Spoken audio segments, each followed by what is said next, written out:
દિલ્હીની જીતને લઈને બનાસકાંઠા જિલ્લાના ભાભરમાં ભારતીય જનતા પાર્ટીના શહેર અને તાલુકાના આગેવાનો તથા કાર્યકર્તાઓ હોદ્દેદારો દ્વારા વિધાનસભાની ચૂંટણીમાં ભારતીય જનતા પાર્ટીમાં દિલ્હીને સ્પષ્ટ બહુમતી મળતા એકબીજાને મીઠાઈઓ ખવડાવીને મોં મીઠું કરવામાં આવ્યું હતું।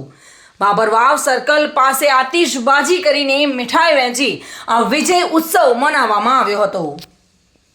દિલ્હીની અંદર ભારતીય જનતા પાર્ટીનું કમળ ખૂબ સોળે કલાએ ખીલી અને 48 સીટો મેળવી ભવ્ય જીત મેળવવા બદલ અમે આજે બાબર તાલુકો બાબર શહેર ભારતીય જનતા પાર્ટીના કાર્યકર્તાઓ પરિવાર આજે હર ઉલ્લાસ મેળવી રહ્યા છીએ અને નરેન્દ્રભાઈ મોદી સાહેબના હાથ મજબૂત કરવા માટે એક શ્વાસે એક અવાજે કમળ જીતેગા અવાજના નારા સાથે આજે વિજય દિલ્હીની અંદર ખૂબ જબરદસ્ત વિજય મેળવી અને કોંગ્રેસનો સફાયો કર્યો છે અને ભવ્ય જીત મેળવી એ બદલ અમે સૌ સાથે મળી કાર્યકર્તાઓ સાથે મળી અને આજે બાબર તાલુકાને શહેરે ઉજવણી કરી રહ્યા છીએ।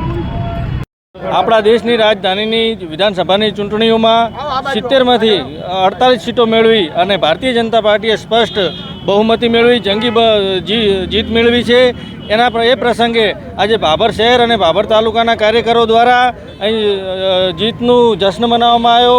ફટાકડા ફોડી મીઠાઈ વેચી અને એકબીજાનું મોઢું મીઠું કરી અને આ જ્વલંત વિજયનું ઉજવણી કરવામાં આવી। ભારત માતા કી જય। આજે ભારત રાષ્ટ્રનું જે રાજધાની દિલ્હી અને દિલ્હી કેન્દ્ર શાસિત રાજ્યની અંદર 27 વર્ષના આમ આદમી પાર્ટીના શાસને જળ મૂળમાંથી ઉખેડી નાખ્યો અને કોંગ્રેસનો તો બિલકુલ સફાયો થઈ ગયો। 0% 3 ટર્મથી ત્યાં કોંગ્રેસને એક પણ સીટ આવતી નથી। એવા આપણા ભારત દેશના વડાપ્રધાન આદરણીય નરેન્દ્રભાઈ મોદી સાહેબનામાં એમાં સંપૂર્ણ જનતાએ વિશ્વાસ મૂક્યો છે। આપણા જેપી નડ્ડાજી, આપણા ગૃહપ્રધાન આદરણીય અમિતસિંહ શાહજી એમના નેતૃત્વમાં દિલ્હીની અંદર 48 સીટો મેળવીને ભવ્ય વિજય મેળવ્યો છે। ત્યારે સમગ્ર ભારત રાષ્ટ્રની અંદર એનો જશ્ન મનાઈ રહ્યા છે। ત્યારે એના ભાગરૂપે અમે બાબર તાલુકો ભારતીય જનતા પાર્ટી અને બાબર શહેર ભારતીય જનતા પાર્ટીના તમામ આગેવાનો અમારા ધારાસભ્ય આદરણીય સ્વરૂપજી ઠાકોર સાહેબના નેતૃત્વમાં બંને શહેર અને તાલુકાના તમામ મંડળના તમામ કાર્યકર્તાઓ આજે હરેક ભેર આજે જશ્ન મનાવી રહ્યા છે। સૌ પ્રથમ તો દિલ્હીની જનતાને ખૂબ ખૂબ અભિનંદન પાઠવીએ છીએ। છેલ્લા 27 વર્ષથી ત્યાં ભારતીય જનતા પાર્ટીનું શાસન ન હતું। આ વખતે પૂર્ણ બહુમત સાથે દિલ્હીની જનતાએ ભારતીય જનતા પાર્ટી નરેન્દ્રભાઈ મોદી અને અમિતભાઈ શાહ ઉપર વિશ્વાસ મૂકી અને દિલ્હીની અંદર ભારતીય જનતા પાર્ટીની સરકાર રચી છે।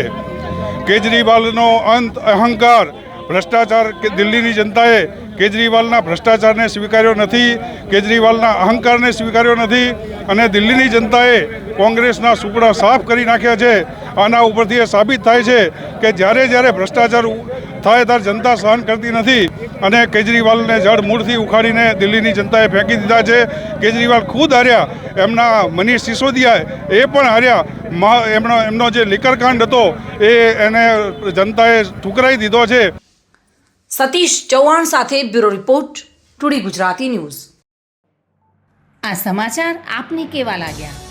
ટુડે ન્યૂઝને લાઈક, શેર અને સબસ્ક્રાઇબ કરો।